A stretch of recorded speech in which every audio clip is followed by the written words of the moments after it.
दोस्तों नमस्कार। इजराइल और फिलिस्तीन के बीच संघर्ष दुनिया के इतिहास में एक बड़ी ही अहम जगह रखता है। सैकड़ों सालों से चल रहे इस युद्ध के बारे में आज विस्तार से बात करते हैं। इस युद्ध का बड़ा कारण यह है कि दो गुटों के लोग एक ही भूमि क्षेत्र पर अपना कब्जा करना चाहते हैं। यह झगड़ा असल में सन 1900 की शुरुआत में शुरू हुआ। उस समय आज का फिलिस्तीन ओटोमन एम्पायर के राज में आता था और सैकड़ों सालों से ज्यादातर मुस्लिम व क्रिश्चियन और थोड़े से यहूदी लोग वहां शांति से मिलजुल कर रहते थे। जातिगत प्रेम और सौहार्द में खटास पैदा होना तब शुरू हुई जब अरब लोग अपने आप को फिलिस्तीनी राष्ट्रवादी के रूप में देखने लगे और इसी समय आसपास यूरोप में यहूदी लोग जियोनिज्म नाम की एक मूवमेंट का हिस्सा बनना शुरू हुए और मानने लगे कि यहूदी एक धर्म नहीं बल्कि राष्ट्रीय पहचान है और उनका एक अलग देश होना चाहिए। इसी आस को लेकर 20वीं सदी के पहले दशक में हजारों की तादाद में यहूदी लोग यूरोप से फिलिस्तीन में आने शुरू हो गए। प्रथम विश्व युद्ध के बाद ओटोमन एम्पायर टूट गया था।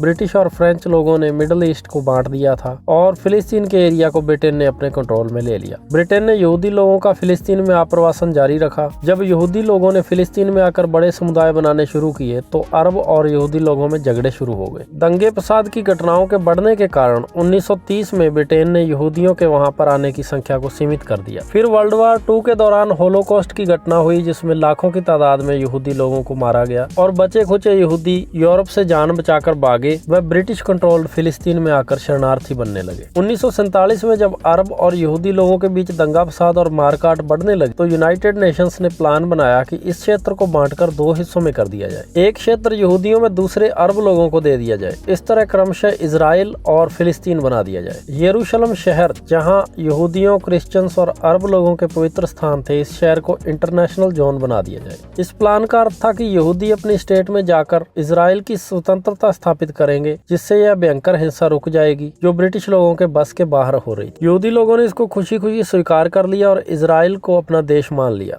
लेकिन अरब लोगों को यह गोरों की एक चाल लगी और उन्होंने सोचा कि यह उनकी भूमि पर कब्जा करने की उनकी एक और साजिश है। बहुत सारे अरबी राज्य जो कि ब्रिटेन से आजाद हो चुके थे इजराइल के खिलाफ जंग का ऐलान कर देते हैं।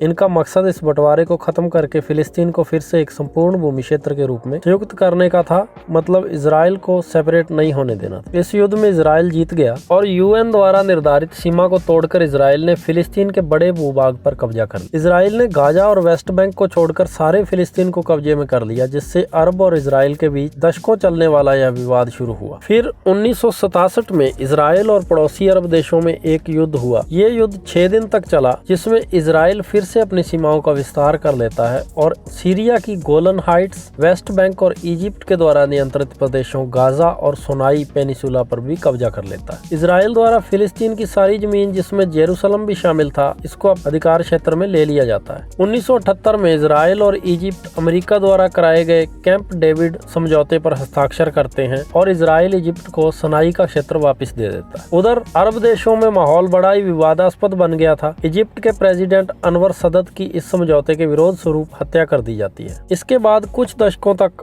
अरब देशों और इजराइल के बीच शांति का माहौल रहा, जबकि इजराइल की मिलिट्री फोर्सेज ने फिलिस्तीन की जमीन पर कब्जा बनाए रखा। 1960 में फिलिस्तीन लिबरेशन ऑर्गेनाइजेशन बनाई गई जो अरब लोगों द्वारा इजराइल के खिलाफ लड़ने के लिए बनाई गई थी। फिलिस्तीन लिबरेशन ऑर्गेनाइजेशन इजराइल को पूरी तरह अपने कब्जे में लेकर उसे फिर से फिलिस्तीन देश बनाना चाहती थी। इजराइल और पीएलओ के बीच सालों तक जंग चलती रही।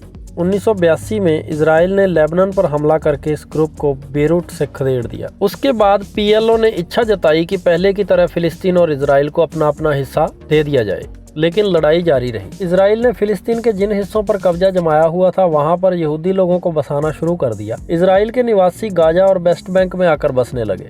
फिलिस्तीन के लोगों की इच्छा के विरुद्ध वहां बड़ी मात्रा में इजराइल के लोग आकर सेटल होना शुरू हुए। इजराइल के सैनिकों की कड़ी सुरक्षा के अंतर्गत यह सारी सेटलमेंट होने लगी। इससे अरब समुदाय के लोगों की जिंदगी में परेशानियां शुरू हो गई और फिलिस्तीन के आजाद होने की संभावना चूर चूर होने लगी। 1980 के अंत तक फिलिस्तीन के लोग गुस्से से भर गए और तंग आकर इसके खिलाफ खड़े होने शुरू हो गए। विद्रोह और क्रांतियां होने लगी जिसे इजराइल ने ताकत और बल से दबाने की कोशिश की, जिसमें हजारों फिलिस्तीनी लोग मारे गए। इसी समय गाजा में फिलिस्तीन के लोगों ने फिलिस्तीनी लिबरेशन ऑर्गेनाइजेशन का समर्थन करते हुए उनके साथ मिलकर हमास नाम का एक हिंसक और आक्रामक ग्रुप बना लिया जिसका मकसद था इजराइल को खत्म करना। 1990 की शुरुआत में इस बात की सख्त जरूरत समझी जाने लगी कि इजराइल को फिलिस्तीन के साथ शांति समझौता करना पड़ेगा। दोनों पक्षों के नेताओं ने ओस्लो की संधि पर हस्ताक्षर किए। यह एक शुभ इच्छा की तरफ पहला कदम था कि शायद अब इजराइल फिलिस्तीन से पीछे हट जाएगा और उन्हें उनका इलाका दे देगा। ओस्लो एग्रीमेंट में फिलिस्तीनी अथॉरिटी स्थापित की गई, जिसमें फिलिस्तीन के लोगों को कुछ क्षेत्रों पर अपना राज्य करने का अधिकार दिया गया, लेकिन दोनों तरफ इसका खुला विरोध हुआ। हमास के सदस्यों ने आत्मघाती बम बांधकर विस्फोट किए ताकि इसका विरोध किया जाए। इजराइल में यहूदियों ने विरोध प्रदर्शन किए और प्राइम मिनिस्टर यित्ज़हाक रबीन को गद्दार और नाजी कहकर नारे लगाए। रबीन ने जैसे ही ओस्लो अकॉर्ड्स के दूसरे समझौते पर हस्ताक्षर किए, इजराइल के प्रोटेस्टर ने तेल अवीव में उन्हें गोली मारकर उनकी हत्या कर दी। दोनों पक्षों ने हिंसा दिखाकर इस शांति प्रस्ताव का विरोध किया। एक दूसरे को पूरी तरह बर्बाद कर देने की इरादों से यह जंग फिर जारी रहती है। फिलिस्तीन के लोगों ने दूसरा हिंसा प्रदर्शन किया और यह पहले से ज्यादा भयंकर था। इसमें लगभग 1000 इजरायली मारे गए और 3500 के करीब फिलिस्तीनी भी मारे गए। दूसरे हिंसात्मक प्रदर्शन से इजराइल और फिलिस्तीन के बीच शांति समझौता नामुमकिन हो गया। इजराइल की सरकार ने दीवारें और चेक पोस्ट बना लिए ताकि फिलिस्तीनी लोगों द्वारा किए जाने वाले विरोध प्रदर्शनों का और सख्ती से मुकाबला किया जा सके। इजराइल ने गाजा से पीछे हटकर उसे फ्री कर दिया। हमास पावर में बना रहा, लेकिन उसके फिलिस्तीन सरकार से मतभेद हो गए, जिससे फिलिस्तीन में एक सिविल वार भी हुआ। इससे गाजा वेस्ट बैंक से अलग थलग पड़ गया और वहां बेरोजगारी बढ़कर 40% हो गई। वेस्ट बैंक में इजराइल निवासियों की घुसपैठ से फिलिस्तीन के लोगों का दम घुट रहा था, जिससे आंदोलन और हिंसा होती रहती थी। गाजा में हमास जैसे क्रांतिकारी ग्रुप्स इजराइल के साथ समय समय पर युद्ध लड़ते रहते थे। इन हमलों में फिलिस्तीन के असंख्य लोग मारे जाते थे। इजराइल में लोगों की जिंदगी आज के दौर में बहुत दयनीय बनी हुई है। यहूदी और अरब लोगों में छोटे मोटे दंगे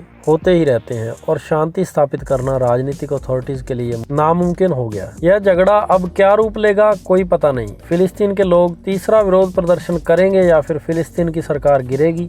इजराइल द्वारा फिलिस्तीन पर कब्जा ज्यादा देर टिकने वाला तो नहीं है। इन लोगों की लड़ाई थम जाए और अपना अपना प्रदेश लेकर ये शांति से रहने लगे, यही हमारी आशा है। किसने ये आग लगाई, किसने इतनी जिंदगियां तबाह की, उसका कैलकुलेशन आप सब दर्शक कर सकते हैं। तो बताइए दोस्तों, कैसी लगी आपको आज की जानकारी? अगर अच्छी लगी तो वीडियो को लाइक कर देना और चैनल को सब्सक्राइब कर लेना। आप सबका बहुत बहुत आभार।